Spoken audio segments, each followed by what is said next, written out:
We have found women in deep tech. Yes, indeed, there are a lot of men, but there are women who are ready to work, who come to us with knowledge, who come to us with lessons learned on what works and what doesn't work when it comes to innovation ecosystems and building these ecosystems in the Baltics. So we're going to switch things up. This will be a fireside chat. We're going to talk about it. We're going to try to find out the source and the solutions here on this stage. So with your applause, let's welcome on the stage one of the driving forces in the Baltic innovation ecosystem, the CEO of Sunrise Tech Park in Lithuania, Laima Balčiūnė. Welcome. And moderating this talk is the senior expert at Latvian Council of Science, Marija Plotniece. Round of applause. Thank you. Ladies, take it away. Great. Extremely happy to be here, actually, with such a beautiful and smart person in front of me. You know, I genuinely love Deep Tech conferences because I guess it's the only, not a place, but maybe occasion when you can see people talking casually over some mini burger about, you know, I'm just commercializing some satellite-enabled cancer treatment with AI, and it seems so normal. So it's the only place. You know, I guess before we dive in, let me set the room up a bit. So you've been building Lithuanian tech, as to my knowledge, for more than almost 2 decades, and you're on Sunrise Tech Park, which has helped nearly 400 companies, and is currently hosting more than 50 deep tech and life science companies. And one of them, apparently, also the only, including Baltic's Sandbox Ventures, and that is actually the only VC currently in the Baltic that invests in deep tech and the life sciences. And you also had an experience with Clean Tech Cluster Lithuania. You had the experience being a part of EDIC Cluster Vilnius. You also had a seat on a board of EIT, as to my knowledge, and you just joined the Deep Tech Alliance. I hope that everything, the facts are real, and you confirm it. And so I guess when we talk about what works in deep tech, which programs works in deep tech, you are definitely not a theorist. You are kind of a situation that been there, done that. So proceeding to my first question, you know, we have heard, I guess, already, half of the day already passed, so we have heard about plenty of programs. So there are national programs, there are European big programs, Defense Fund, Horizon Europe with 100 billion funds, where sits the European Innovation Council, the biggest EU fund that funds deep tech with 10 billion envelope. So, and it's all nice and good architecture on paper, but in practice, I guess you have spent so much time actually viewing and watching which programs actually perform and help funders in their daily routines that actually push them forward, and those who are actually burning their money, resources, and potential. So my first question would be honest and maybe a bit uncomfortable for us, for some, definitely not for you, but what is one deep tech support instrument that looks good on paper, but is actually still work in practice, and like why? Yeah, thank you for the question. First of all, thanks for having me. It's a huge pleasure to be here. And you know, deep tech is not sexy, but this event, well, we celebrate it. It's a celebration. So it's amazing to have so many startups. Pitches will be later today and tomorrow. So yeah, so it's very good to support this ecosystem that's most of the time it's forgotten. It's SaaS, you know, it's many different things, but it's not about deep tech. And coming back to your question, well, every policy or funding instrument looks good on paper, each of them. And it seems like they are all made with goodwill, with very good intentions. And that's exactly that it is. But the devil is in the details. So when we start to implement something, anything, then we find out, okay, this thing is not working. This one is regulating too much. This one will not help me reach some milestone. Bring me to another TRL level or whatsoever. And perhaps one of the mistakes is to think that innovation can be built in linear model. When we have research, patent, we have testing, then we have customers, VC, and so on and so forth. But the reality is that deep tech, just like any other tech or innovation, needs to face customers and the market way earlier than it is foreseen in papers. So if we have medtech, we need clinical trials much earlier. When we have laser tech or anything with the market, with the industry, we need industry partners way earlier. So once we start something, we need to go to the market. We need to go to seed. What might be a failure? Well, the failure is not, failed experiment. A failure is to spend 3 years without failing an experiment. So it's not good, to spend money with some funding instrument on just supporting activities rather than gaining momentum or reaching your first customer, your VC, or anything that brings you to another level of risk, let's say so. Mainly defining what it should do when it comes to deep tech. It should compensate some scientific risk. And later on, of course, other funding resources might step in, whether it is business angels. Well, business angels not specifically invest into deep tech because it's not that. They invest more on the emotions. But in Lithuania, we already have some.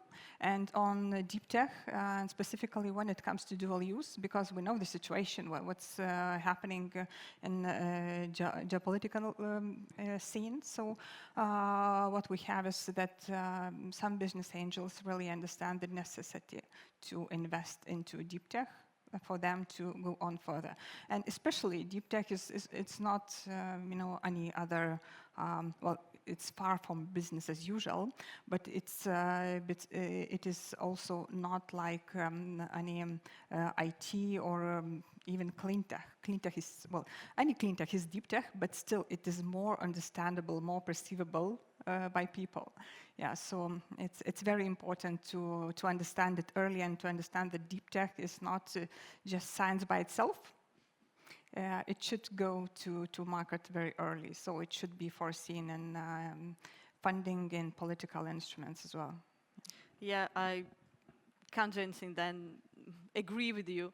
We have this one conscious debate in Latvia about the funding mechanisms and the steps. So we have this BIFOD program in Latvia. We have in Europe, we have the EIC Pathfinder with an envelope almost 200 million for 2026. But still, the transition, that is the bridging instrument, like TRL 3, 4 to 5, 6. So actually bridging the value of this. Okay, 100 of millions. Okay, we have another small instruments like EIC pre-accelerator currently that just finished their evaluation.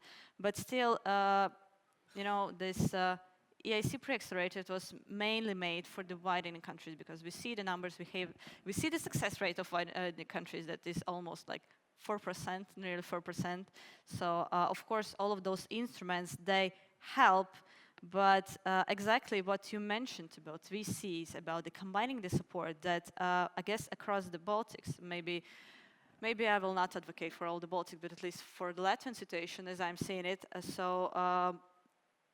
I guess we still in Latvia raised less venture capital in 2025 than a single Series C around in, Western Europe. So from where you actually sit now, are we overfunding early research and underfunding commercialization, or the problem is in the other things? I don't think that we are overfunding research because it is, it is raw material for deep tech. Without it, there is no deep tech. So we have to invest in it. What we are underfunding is this valley of death. This is the phase where middle between having a great scientific result and having an investable company. So nobody cares. It's like nobody's child. We are celebrating some publications. We are celebrating investment rounds. But what's in the middle? In the middle, that is the hard work. That is, hiring. It's doing business, looking for partners, looking for new markets, market discovery, customer acquisition, all this unsexy part of innovation creation. So I think this is the part where a larger amount of ambition, of policy instruments, of everything should be put it in. So it's like, building Ferrari, but forgetting to build the road. So that's where we should focus, because if company reaches some particular stage and start, just to attracting investments, so they receive investments. So company shoots to the moon, so everything is fine. But until that is the largest problem. So that is exactly what we are underfunding. Commercialization is I think, one of those elements that's at the very end of TRL level. So yeah, I think we are somehow underfunding it. But at least in Lithuania, I can talk only from Lithuanian side, we have many different measures for that. And again, what is the problem?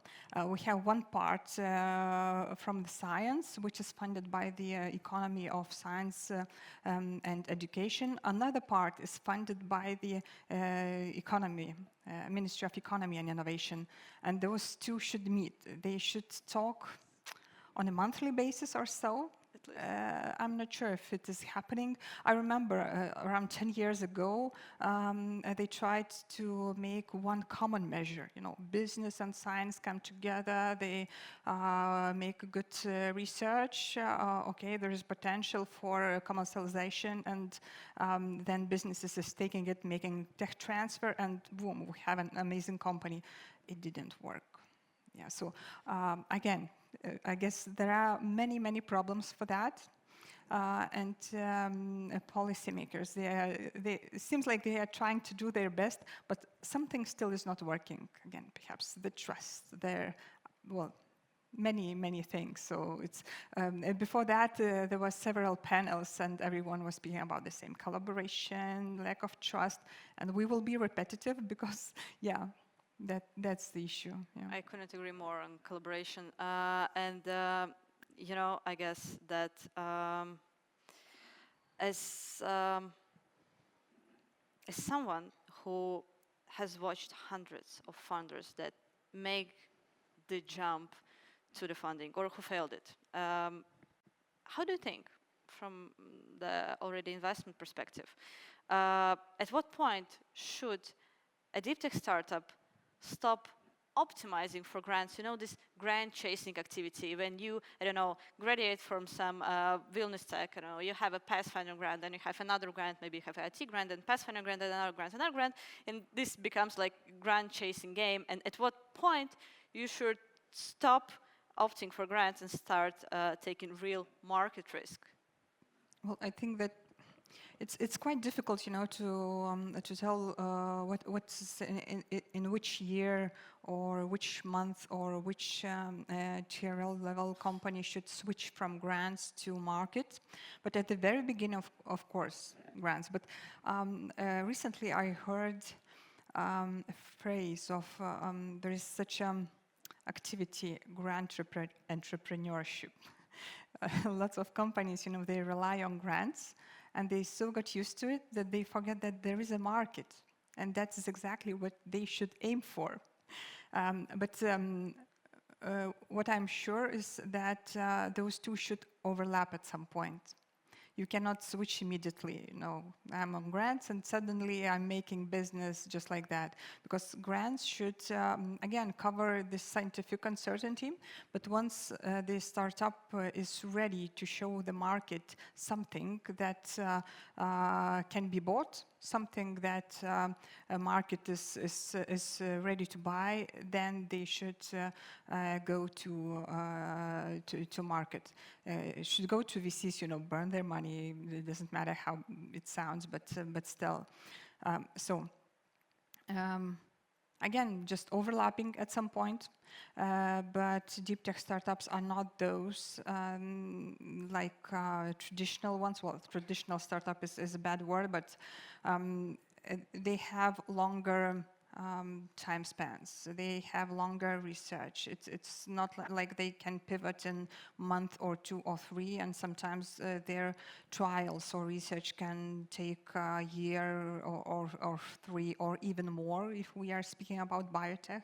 So that's pretty difficult. So at that time, when they are doing that, grants, of course, is it is not the only option, but it is the option. But later on, of course, from the very beginning, they should look at the market. But later on, of course, they have to start to rely on industry. Yeah, but I guess it's exactly the point where Lithuanian case gets even more interesting, because you host the mentioned Baltic Sandbox Ventures at Sunrise Park, the only fund that funds deep tech, as I said.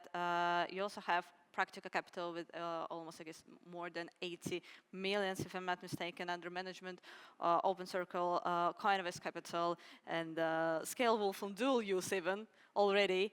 And in Latvia, by contrast, we still depend on a handful of public co-investment vehicles.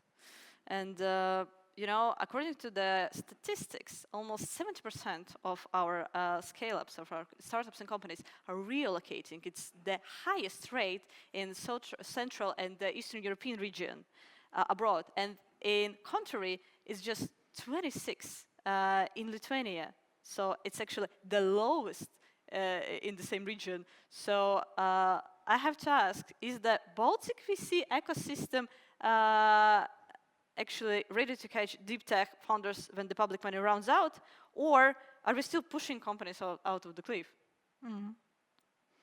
That's a good question. Yes, indeed, we have many funds, dedicated funds, and not generalistic ones. Baltic Sandbox, which is the only deep tech fund in the Baltics. Iron Wolf Capital that you have mentioned is for defense sector, I guess also the only one in the Baltics. But the thing is that I think even having many funds, still they are supporting the very early stage of startup. And there are not that many funds, well, perhaps Practica Capital, that can support the later stage of the development. And what we are really lagging is the growth stage. So at some point, a company, when it is scaling, they need to look to global or European funds. And our funds, they can intervene, but partially. They cannot cover the whole innovation creation. So at some point, it is really needed. And the co-investment fund, the one that was created, well, many years ago, it has very good model. It invests with the other investors, mainly business angels. So they are not alone, so they are bringing other investors, and what they are targeting now is deep tech, what is nice in this context. Also defense a lot, but it's normal, you know, and also it is deep tech now, because when we are speaking about technologies, military technologies specifically, how rapidly they are evolving now, which is very important, because all the, you know, intelligence and so on, everything new is created every month, so you need to adapt it, and you need to create something several steps further than it was yesterday. So yeah, if answer shortly, might be we are not able to cover everything now. So we are bringing parts into our companies. Yeah, yeah. Um, how do you think also, I guess both of our countries are wedding countries, and of course the results. I know still when I have a discussion on the Baltics, I guess we frankly can't really compare Baltics as Baltics. We are three totally different countries. Like we could be similar, maybe geopolitically in size, in some history, but we have dramatically different results currently, because Latvia sits still in the emerging innovation group according to the innovator scoreboard. I guess Lithuania is already moderate, and Estonia is already also in the other universe with the Sky Bolt and everything. Of course, we don't compare it with that. But actually, if we talk about the results in EIC, just as a program, European Innovation Council, currently I even see that Lithuania is already a bit ahead, because the results of Lithuanian companies are a bit better. And I mean, I guess we love to compare in between our neighbors and to understand, so which are those mechanisms that trigger what's so different. And also, I guess Lithuanian startup ecosystem is now worth roughly 16 billion. Yeah, over. And yeah, thank you. And grew almost like 6 times. So in the last 5 years. And I guess Latvia sits in a fraction of it. And you know, and also the OECD ranks Lithuania, as to my data, third in the world for biotech R&D investments, and second in the EU for STEM students. I guess it also makes huge difference at the results that we're seeing and facing today.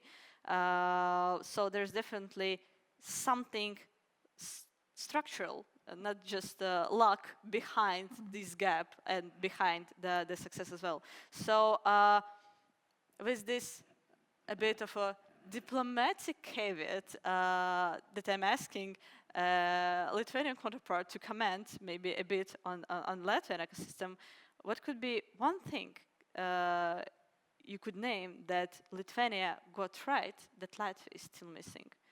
What would you point first? And before answering, I will come back to some aspects of your question. I think that Latvia is really good at science, talents.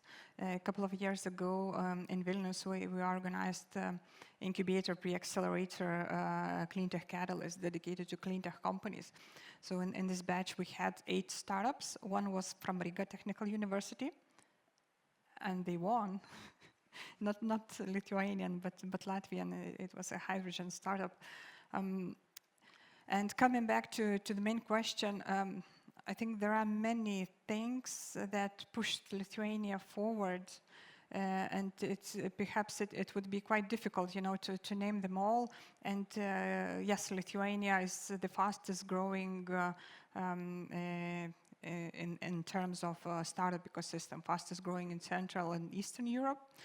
Well, I think policymakers, people trust what is very necessary.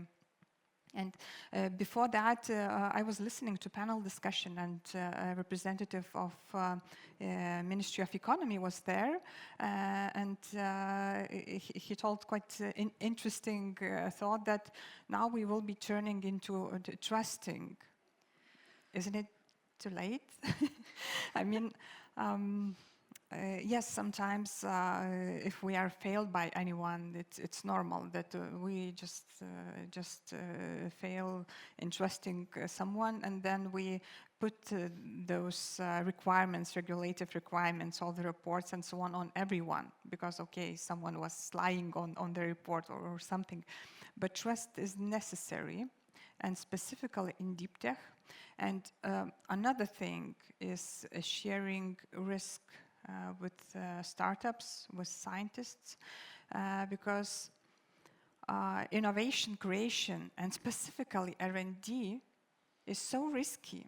And while drafting some measure, you cannot push everything on scientists, on startup, or I mean, it's a risk. So if government is drafting some not regulatory funding measure, they are making a bet. You know, it's like gambling. okay, I think this one will win, this one will win. We are making that when we are evaluating tender projects. But you have to take the risk that if it will fail, that's okay. And one example is quite recently, government launched a call for ecosystem, just like ours, and we are preparing a project to just to make more startups in Lithuania. Well, it's not the first time they do that. They just released, okay, do startups. We will be aiming for deep tech, clean tech, dual use, space, marine.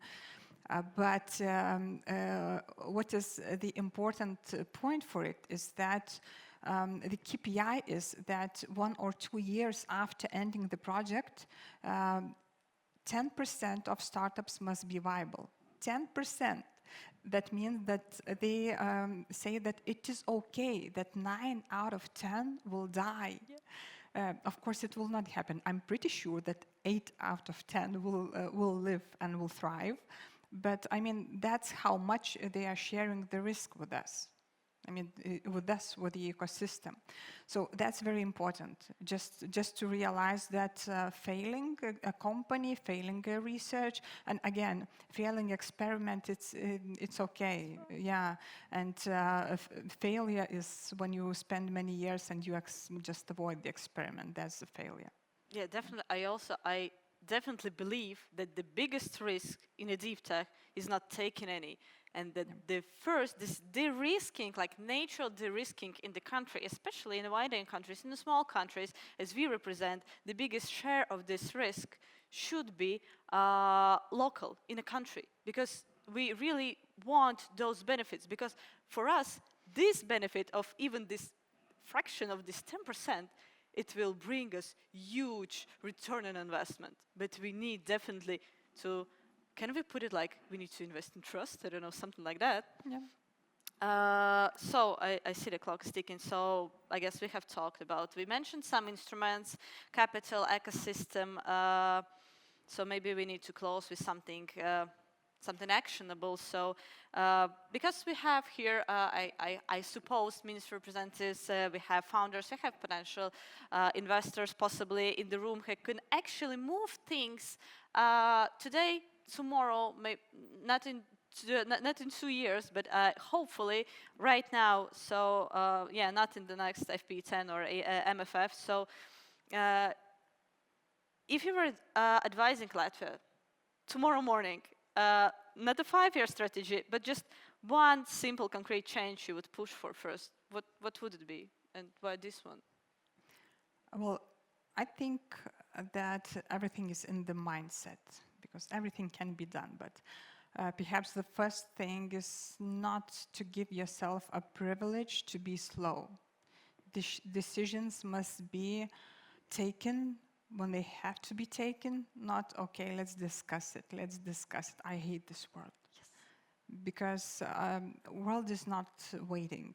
We can see, you know, Asia, we can see US, everything is running at crazy speed, crazy pace. So this is a privilege to be slow. Everyone now is talking about let's have slow morning and so on. Yeah, Europe is very much different from the US. In the Silicon Valley, everyone is talking about, okay, let's pivot. In every cafeteria, coffee shop, you can hear about building startup or anything. In Europe, it's different. You know, we're having wine. Okay, I will go to some Dolomites. I will go there. Yeah, meditating, slow morning. That is amazing. But when we are speaking about business, we cannot afford ourselves to fail in this competition, in this global competition. And I'm a huge fan of Europe, of European Union. It's amazing to live here. Many Americans are moving here because of our attitude, you know, to everything. But for national authorities, they cannot afford themselves to be slow. They must trust scientists, another thing. And they must share the risk. So I think those are the 3 main things that should be taken into account and draft everything under this, I don't know, rules or... Yeah, yeah. Just as a side joke, you refer to US that everyone is building business there. So, the joke about that usually when you go in a taxi with the taxi driver, he says like, no, it's just a hobby. I'm doing business. So I guess in US could be vice versa. So they're taxi drivers just as a hobby, and they're all of them are building business. So it's totally different paradigm, I guess there. And here.